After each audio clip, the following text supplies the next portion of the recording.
Good afternoon and welcome back to the Indiana Hockey Broadcast Network. My name is Andrew Gus, joining you live here from the Frank Southern Ice Arena. The Ohio Bobcats, now 16-3 on the year, will be here back in Bloomington facing off against your Indiana Hoosiers, who are now 14-8 on the season. In net over for Ohio will be Matthew Zazon once again, coming into a 1.73 goals against average as of last night and a 0.925 save percentage also as of last night. Now for the Hoosiers, dressed in black tonight, Sammy Billis once again between the pipes, a 3.31 goals against average and a 0.909 save percentage. A quick recap of last night: the Hoosiers got off to a strong start. They got some penalty trouble in the middle frame and ended up coming back victorious, winning 6-2 last night over this same Ohio team. They outshot them 45-22. Ethan DiLorenzo had a 4-point night, 2 goals, 2 assists. He was all over where the puck was and really helped chain the Hoosiers win. Don't forget about Andrew Chambers, also blocking shots left and right while the Hoosiers were down, constantly blocking shots, being out there and supporting the boys. Looking around the league tonight, Bowling Green facing off against Roger Williams at 7 o'clock. Michigan at Loyola Marymount, 8:50. We have Dayton facing off against Louisville. That'll be at 8 o'clock. Ohio State and Miami, they'll go off at 8:50. And last but not least, Kentucky and Akron facing off at midnight back in Kentucky. Well, last thing for the day, I think we got to go right off the beginning. Start off fast like we did last night. Get ahead early. Make sure you establish dominance throughout the game, and then try to find a way to get the first series of the second half of the year. Find a victory. Might as well get the brooms out, shovel Ohio away, and get a sweep. We'll send it back to Garrett Drake and Sam Weixler in a few minutes for puck drop. You're watching the Indiana Hockey Broadcast Network.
Hockey at Indiana is brought to you by the following team sponsors: Kirsten Fire and Security, the Blue Blazers Events Group, and Top Flight Hockey.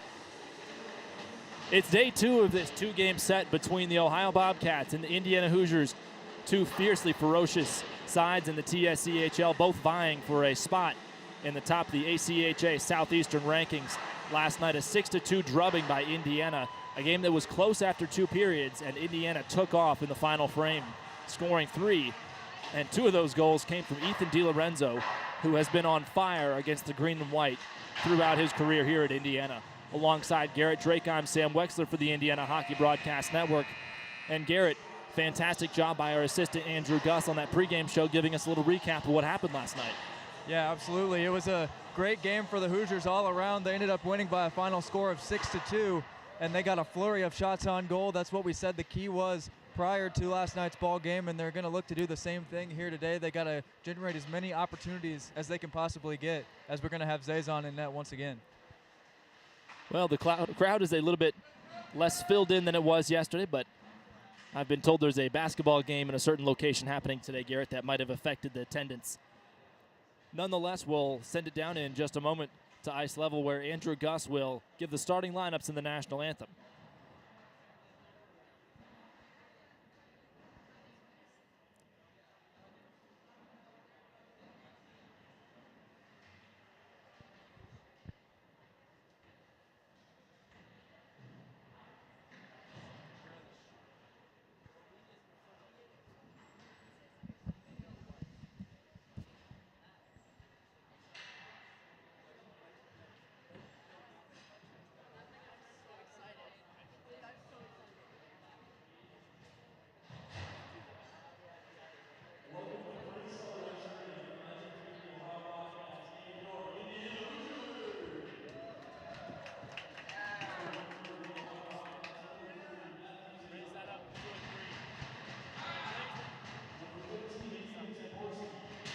Not that. No. Here, hold it.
It's time for puck drop at the Frank Southern Ice Arena. Indiana in their black sweaters for the second day in a row, and the Bobcats will have the same sweaters as well.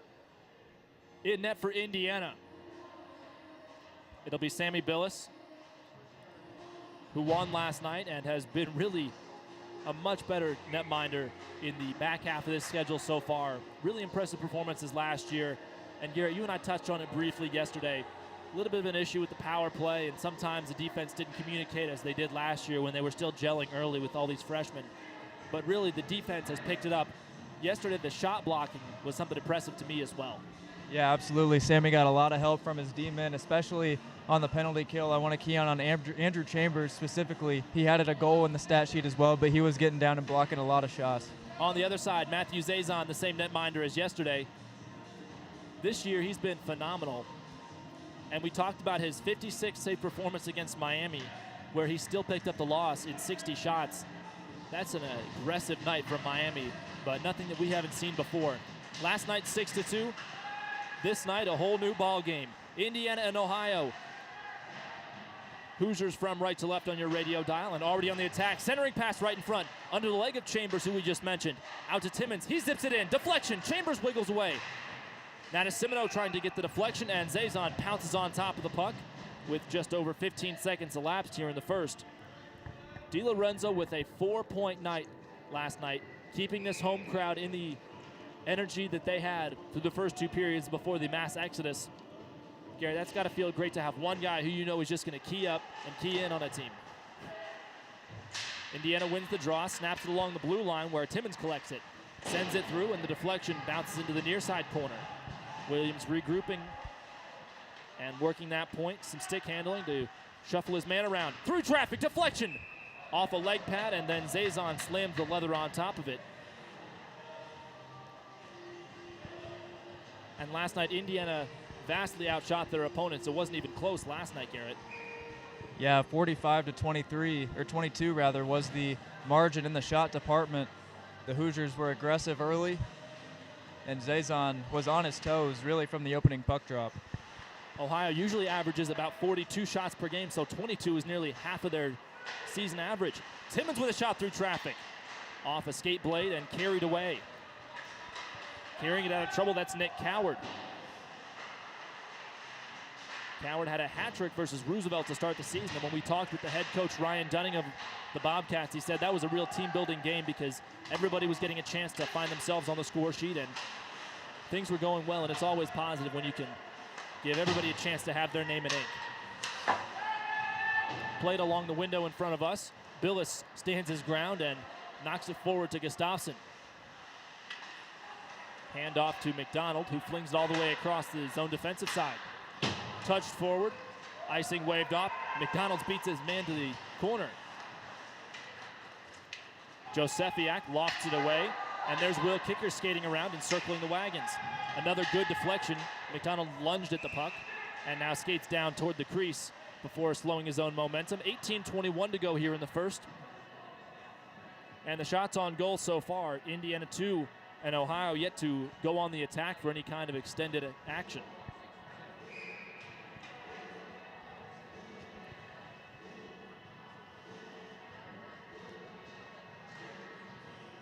It has officially been 365 days since the Ohio Bobcats lost 2 games in a row. And if they're not able to change things from how it went yesterday, that's exactly what they'll be staring down today. Their last back-to-back losses against Cincinnati, 4-2 and 6-5 in a home-and-home series on the 14th and 15th of 2022. Garrett, if I'm not mistaken, Indiana hadn't even started the second half of their season while those games were played. Yeah, that's correct. And really, the beginning of this game has started off very similar to what we saw yesterday. As if you remember in yesterday's game, it took Ohio nearly half the period to get their first shot on goal, and they had just 2 all the way up until the final minutes of the period. So they have yet to get one here today in Indiana with the early edge. And multiple power plays where they didn't register a shot on goal. Hawkins retreats and then redirects it off the boards. Lazy slide through the Indiana defensive zone, and Hawkins chases it into the turn. Fired into open ice, and Gustafsson can't corral it. Popped off the wood again. Both sides get a short change, and now a whistle's been blown as Cody O'Brien was dumped into the corner. Indiana on the penalty kill for the first time tonight, and it comes not even 3 minutes into this game, Garrett. Yeah, we saw 2 major penalties against the Hoosiers in the game yesterday, and now the junior Matt McKay stepping into the box to kick things off in the penalty column of the score sheet today. Hopefully the Hoosiers can limit those disadvantages and try to keep 5 on the ice. Face off to the stick side of Sammy Billis, won by the Hoosiers, flung up along the boards in front of the Indiana bench, and then they ship it down the river where Zazon thinks better of playing with it and retreats to his own crease. The penalty kill was huge for this Indiana team yesterday, though, so you know they're capable when they are summoned. Played off to the boards. Offenbach calling for it furiously. Decides better to circle around where Williams sidesteps into the circle on the near side. Lofting pass that finds Tamborski's tape. He zigzags along the blue line and then moves back toward a pass. Timmons jams it up into the ceiling and may have hit a lighting fixture, the disco light perhaps, Garrett. 16:42 to go in the first, 1:19 left on this 2-minute power play. And Matthew McKay still sitting over there in the box.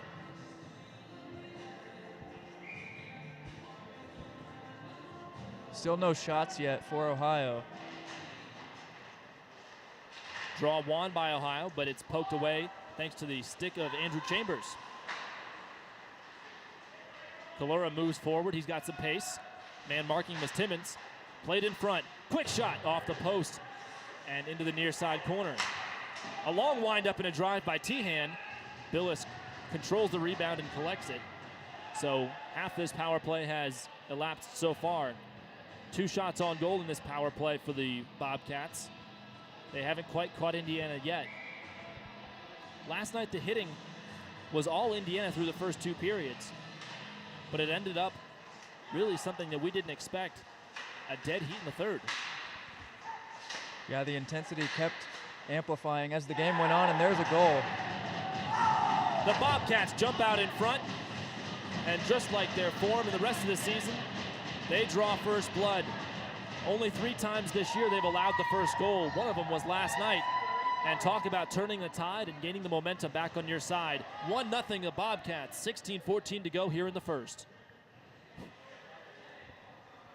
Well, Wex, that's what happens when you live shorthanded. You can only kill off so many of them. They got a power play goal yesterday, and they start the game off 1-for-1 here today, and an early lead for the Bobcats.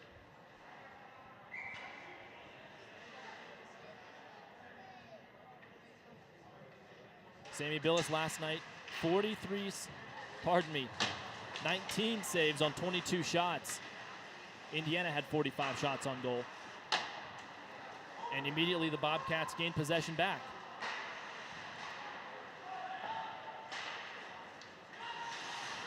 Couple skaters not making the trip this weekend for the Bobcats as they rush back into the zone. Played to Urker, thinks about it, centering pass, bobbling in on the goal line, jam job.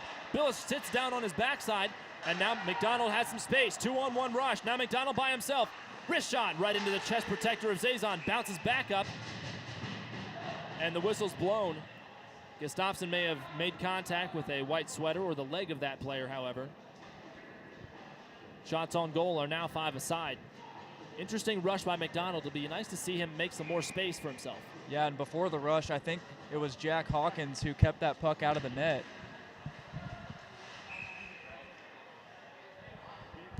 So a nice defensive play to help out Billis and keep the puck from crossing and giving up a second goal of the period.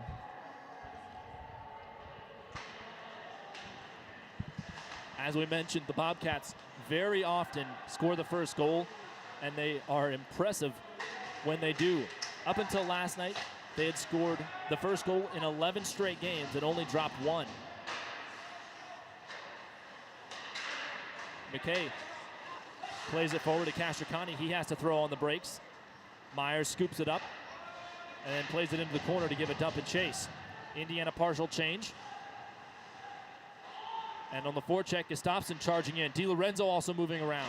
2 goals and 2 assists for that young man. Gets spun around with his own man. And pushing forward is Tehan. Garrett, they've changed jersey numbers again, haven't they? They sure have. Gonna have to do some investigating. Investigative journalism, that's the Indiana University Media School for you. Played forward to Slavin, finds it under his own legs, and then gets bounced a little bit on the hip as the puck redirects into the corner. Floated up into the stanchion and smacks the bar back onto the ice. 14:26 to go here in the first. An opening goal by the Bobcats is the only separator between these two sides.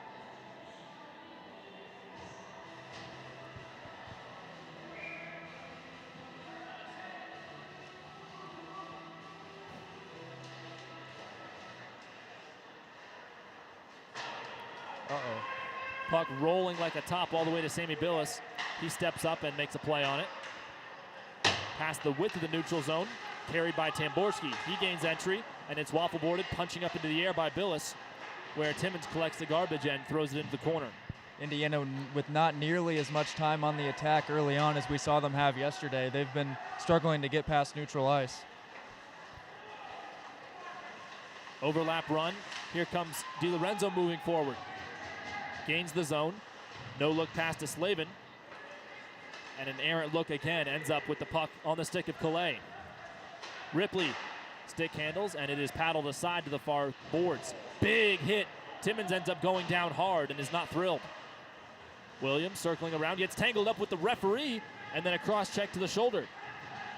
Jeremy pitchforks it into the corner, trying to loosen it, and then another big hit. This time it's a white sweater on his backside. Rugby scrum with no possession yet as it toilet bowls in front of the Indiana bench. Played forward, DiLorenzo can't track it down, and Tehan steps in front of it. Passing is not quite as crisp as it was last night, Garrett. These guys look a little bit worse for wear. Here comes Simino, leaves it for Michelli. A shot that doesn't hit the mark, and careens into the corner where Chambers stands his ground. 12:53 to go, and the puck somehow goes right through the uprights. However, it will be an icing with 12:47 in the first, Garrett. Fortunately for the Hoosiers, that puck made it through in between the bars up in the rafters here at the Frank and results in an icing and an offensive zone faceoff. Sometimes you get the lucky bounces.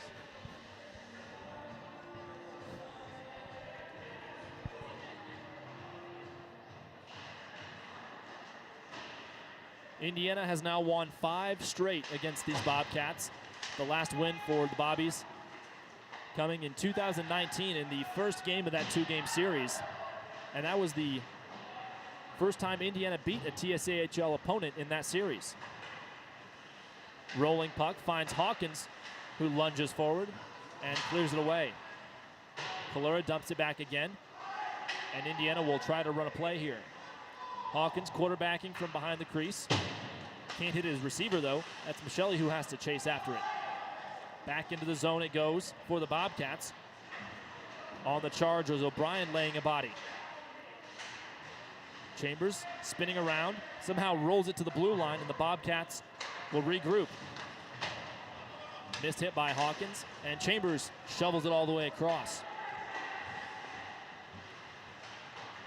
We've played 8 minutes and change here in period number 1 of the second game. Last night, Indiana 6 goals, one of which came in this first period. White sweater down, face first on the ice. Arana tangled up with him, and now the whistle blows as play continues from Brandenburg, who didn't notice it at first. Man, I tell you what, the Bobcats are just not letting Indiana pass the puck today. They're trying to make everybody play one-on-one and skate all the way through the zone because the passes just aren't connecting. They're getting sticks in the lane, cutting passes off. It seems like their anticipatory skills are amped up a bit from yesterday. I like the verbiage today, Garrett. Oh, yeah. Well, the scorer's table will dip their quill in the jar of ink. And sitting down for 2 minutes is Nano Arana. Draw controlled by the Bobcats on the attack yet again. Second time tonight. Their first goal came on a power play to see if they can do the same. Shot through the trees ends up somewhere in the paraphernalia of Sammy Billis. And just 10 seconds elapse off this power play so far.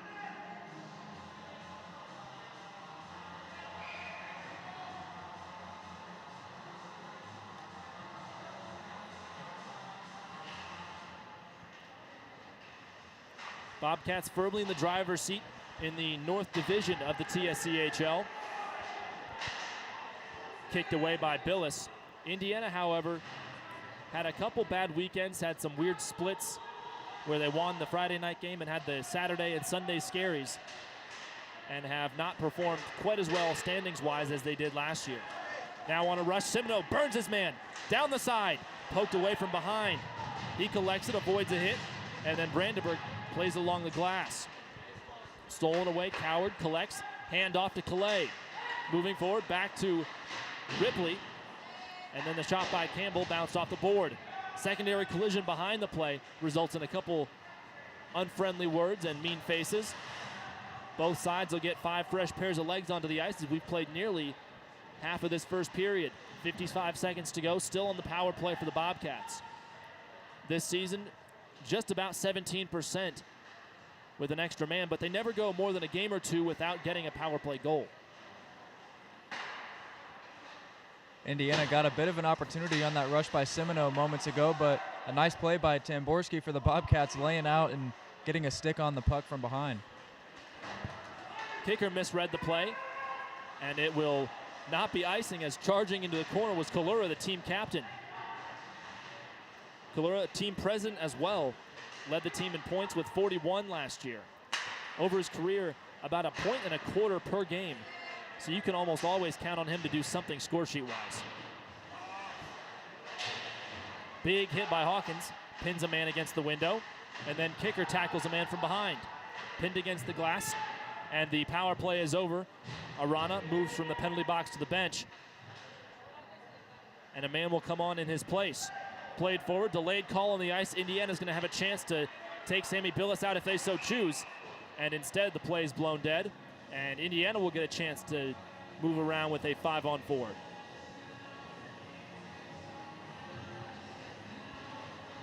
I thought for a second they might slow it down and try to get Billis to the bench, but the Bobcats did not want that to happen, so they were aggressively charging the puck, and Hawkins had it knocked away momentarily. So Indiana going to the power play here. First opportunity of the game for them. They started off 1-for-1 yesterday as well.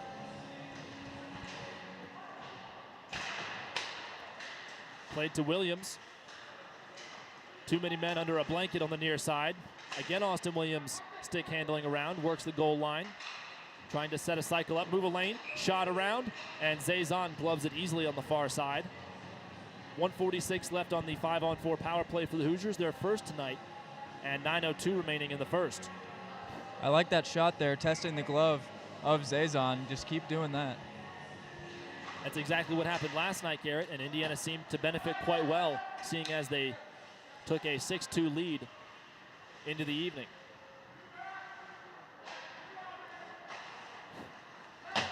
DiLorenzo chasing after the called play. Icing waved off as Campbell came to a slow. Michelli jams at it and pops it into the corner. Now at the half dashers, Jeremy working the high slot, trying to make the Killers move around a little bit. Feathered over to DiLorenzo at the goal line. Now he moves around. Slap shot from Jeremy, weird wobbler, kicked away by Zazon. 65 seconds to go on the power play. Big cross check right in front of us. Michelli moving around, trying to find an option. Hands it off to McDonald, whose setup pass doesn't go. And now we've got a man down on the ice. It looks like Austin Williams may have hit a guy up high. That is Cody O'Brien, the senior from Moon Township, Pennsylvania. And this could ruin the activity as far as power play work goes for Indiana. Yeah, and it looks like they're talking to O'Brien, too. I don't think they liked the way he was complaining. Williams did get him up high, but there was no initial call. It looks like we're going to play on here. Well, Cody O'Brien, a senior and a member of the executive board. He's the team safety officer, Garrett. Ironic that he would end up in a situation that's a little bit less than safe. We mentioned he's from Moon Township, Pennsylvania, O'Brien. A couple otherworldly names on the executive board. Patrick Roach is from Mars, Pennsylvania.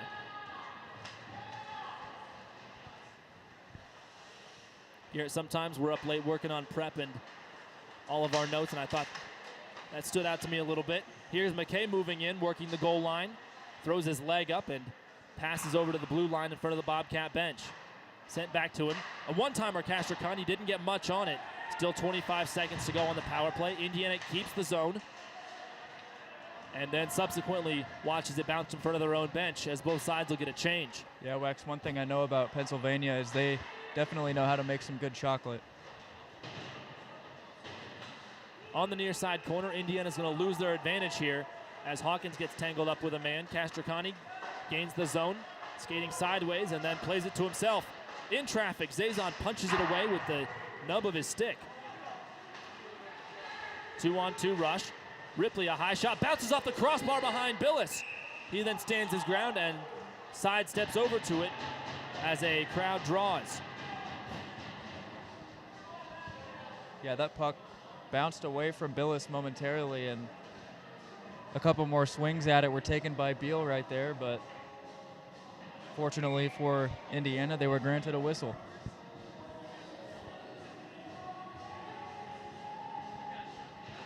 Seven and 6 seconds to go here in period number 1. Ohio with an early goal. We'll have to check the score sheet at the break to see who was the goal scorer there. Moving forward is Castricani. Pardon me, that's Arana. Natakissel, who kicks it back to his teammate, and it's stolen away after that. Matthew Kish moves forward. Played in Mentor High School and was a good skater there. Chucked in by Williams. Kissel lays chase, and then Brandenburg tries to lay the body before going fists first into the glass. All the way forward from Beal. Front of the scorer's table, nearly takes a bite out of the linesman, but he jumps around. Yeah, I know it was number 38 for the Bobcats who scored the goal. I don't know if you've got the data for who that is, but it's not on my roster. That was one of those jerseys they changed, Garrett. We'll have to take a look and see in a little bit. 6 and change in the first. Williams standing his ground behind Billis, who seems content to watch his players move around with it. Sent all the way across for icing. DiLorenzo couldn't burn his man around the corner.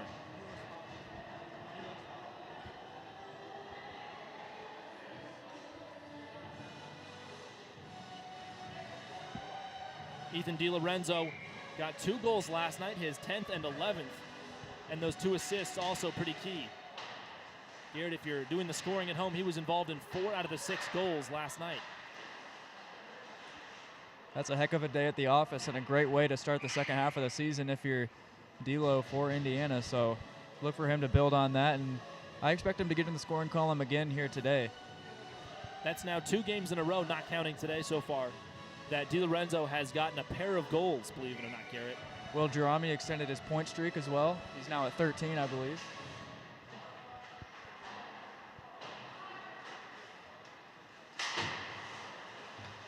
Indiana still on their heels in their own zone. Little cheeky no-look pass from Williams over to Timmons on the far side. And stopping it at the red line was Fulmer. Fulmer was ejected against Louisville for spearing, as was one of his other teammates. A couple rough games for both sides. 2 ejections last night. Here's Gustafsson. Stick handles. Shields the puck with his body. Plays it in front of one-timer from McDonald. Doesn't find the near side post. Still 1-0 with an even 5 minutes to play. Tamborski a shot. Way wide. A little bit of a wobbler. Gustafsson leaves it for a man. No one was there. And it redirects across the blue line before rolling and sliding almost to a stop. McDonald, again, a pass off the boards. Wow. And now a player is down right in front of the Bobcat bench. The bench is furious. He still hasn't gotten back onto his blades. Yeah, T-Mac got away with one there. He slashed him where it's going to hurt. Garrett, I dare say, the usual suspects. These games are not for the faint of heart or the light on courage. 4:20 to go in the first. 1-0 the score. Bobcats on top. Hawkins passes it to himself off the wall and carries it into the zone. Near side circle shot. Bounces up in front off a deflection. Slavin swinging and missing. Second chance. Blocked away. Hawkins a one-timer. Back behind the chimney and over toward Will Kicker. He guides it to DiLorenzo. Sharp angled shot. May have caught a body. In front, kept in the zone, and then retreating is Hawkins. He cedes possession, and Indiana will get a change. Shots on goal, 12-12 for these sides. A tightly contested matchup as the puck hits a set of strings that are hanging loose from the ceiling. Not a surprise necessarily here at the Frank, Garrett. Not at all. Garrett, sometimes when the puck flips up and high into the air, I glance up at the ceiling and see the puck that is still lodged in between one of the rafters and one of the aluminum corrugated steel or whatever it is ceiling tiles that nearly hit us last season. It's like it's staring us in the face sometimes. Here comes DiLorenzo. Passes to a man. A big hip check spinning around. That was Patrick Roach, who bundled a man. Now moving forward, Josefiak shoots off the bar and scores. Bobcats double their lead, 3:18 to go in the first. And there's not a whole lot you can do about that one, Garrett.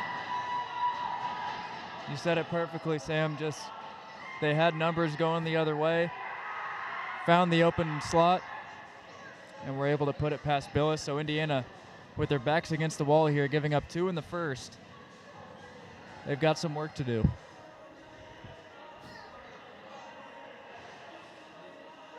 The Hoosiers have been getting pushed around early on in this game, too. The Bobcats really taking control of the physicality. So we'll have to see how the men in black respond. Bobcats win the ensuing draw, and it's punched off the window. Back toward Michelli, chopping it down, but it's still loose. A shot that gets redirected by Billis, handling it calmly.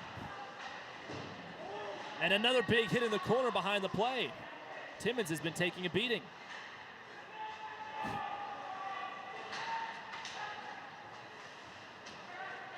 Chambers gains the zone. Little toe drag, leaves it for Semino wrapping around him. Shot up high, off the chest, right behind the crease, and now scooped away by Kish behind the play. That's Michelli down on a knee.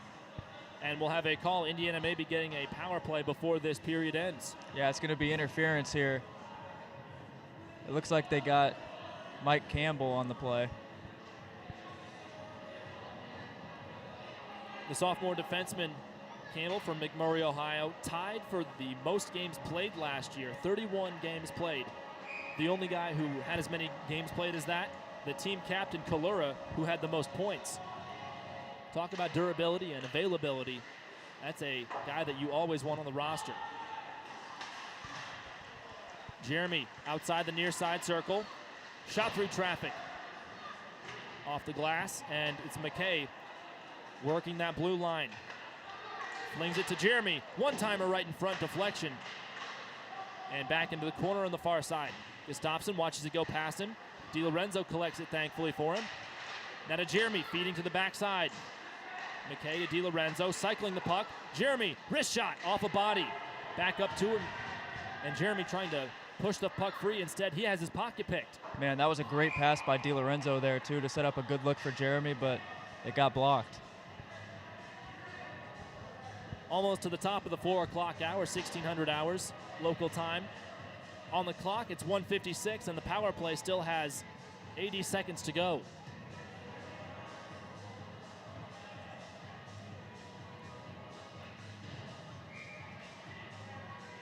Last night, Garrett, Indiana carried a lead into the locker room after 20 minutes. But tonight, they'll have to have a couple different bounces go their way if they want to change that. Rugby scrum in the near corner. 70 seconds to go on the power play. Fed in front, Michelli trying to make something happen, and he uses every bit of his weight, all 150 pounds, pushing a man around and trying to loosen this puck free. Looks like Tehan is on hands and knees trying to hit the puck with his stomach. Now gets up onto one leg, looking like a catcher trying to block a bad pitch, Garrett. Finally loosened away from his grasp. Jeremy's pass intercepted in the slot.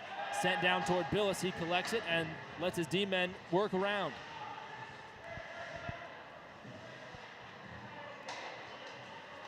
Outlet pass to DiLorenzo. Threaded across the neutral zone. Jeremy slides through, and it looks like it's been offside whistled with 1:05 to go in the first, and a very loud barn on the far side. DiLorenzo tried to stick the foot out to get back, but he was just a tick late. The official didn't notice it right away, and I thought they were going to let it play on for a second, but his mind was quickly changed by the Ohio bench.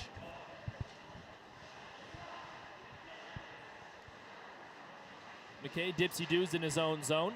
There's Castricani, who does a little chop step and gains the zone. Poked away, nearly loses a tire, and it rolls in front of the Indiana bench. They're not too thrilled to see this power play go to waste again. Second one they haven't been able to convert on, Garrett. Yeah, they've gotten a lot of shots. They have more than Ohio, but the quality looks just have not been there like they were yesterday. 30 seconds to go, and then Castricani gets taken out at the blue line. And another little shoving match and some chirping and jawing back and forth. With 33 seconds to go in the period, we could see the barn door swing open again.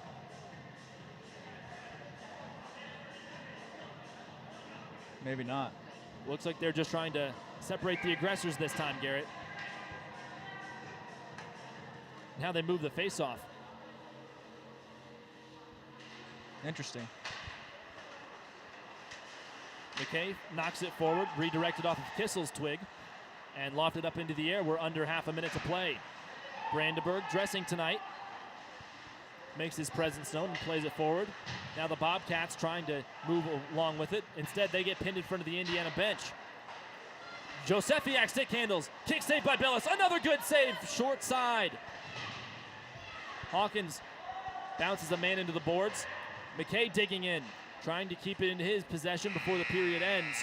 And that's how this one comes to a close. A pair of goals by the Bobcats. Ohio taking advantage of their power play opportunities. Shots on goal. Ohio 17, IU 12. Indiana, not very many shots on goal in the back half of this frame.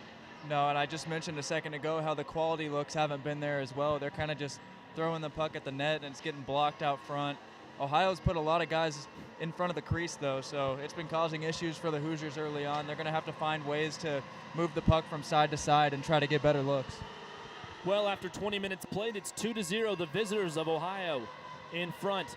Alongside Garrett Drake, I'm Sam Weixler. As always, I'll see you in the third.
Welcome back to the Indiana Hockey Broadcast Network. After 20 minutes, the Hoosiers find themselves down 2 goals. They got shot by 5 shots there, 17-12. They did not come out as hot as they did last night. It was just not exactly what we hoped for. So the boys hopefully go back to the dressing room and figure things out a little bit. I mean, they got out-hit, they got outshot, and I think they got outworked too. So luckily it was only 20 minutes and just 1/3 of the game, so they've got lots of time left to recover. I think they need to slow it down a tiny bit on the power play especially. They had a few opportunities. They went a little too fast and really could not get any real scoring opportunities. They need to just slow themselves down and play their game. I think OU really picked up their speed from last night, and the Hoosiers have just not really adjusted to it, although after last night, we obviously know they're a faster team. So we'll see what the next 40 minutes have to bring about. But if we slow it down and just play our game, I think we'll be in great shape in the last 40.